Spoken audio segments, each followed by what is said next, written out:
Assalomu alaykum, hurmatli Uyg'ur TV ko'rarmanlari. Bugun biz sizlarni Amerikadagi Virjiniya shtatidagi Lorton shahrida yashab kelayotgan Muqaddas Hada bilan tanishtirib o'tgimiz keladi. Muqaddas Hada o'zi G'uljida tug'ilib cho'ng bo'lgan. 2014-yili AQSh mamlakatiga bir qizi va bir o'g'li bilan G'ulji shahridan ko'chib kelib, shu vaqtgacha Virjiniya shtatida yashab keladi. Muqaddas Hada o'zi bek ishlamchan, bek tirishchan, ham kuyimchan insonlarning biridir.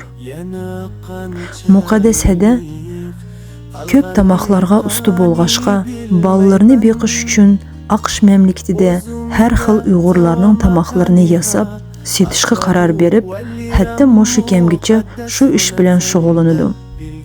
Bo'sh vaqtida Muqaddas Hada Uber taksida ishlaydi.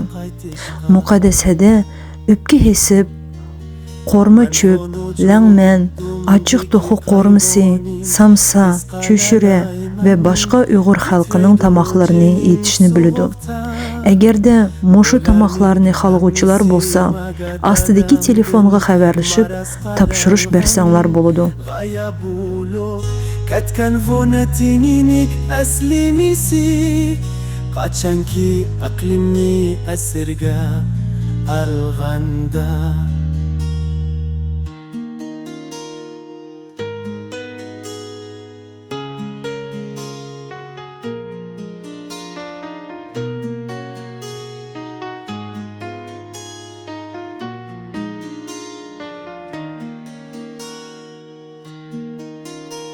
qasmetim meniya ansalliqam bilan azadlishga undaydi butun dunyo diyan yo'qolgan sho'g'onatanlik hayot qolgan shahodatlariga takrar vona takrar bir qatra muhabbat mehri shafqat dilaydi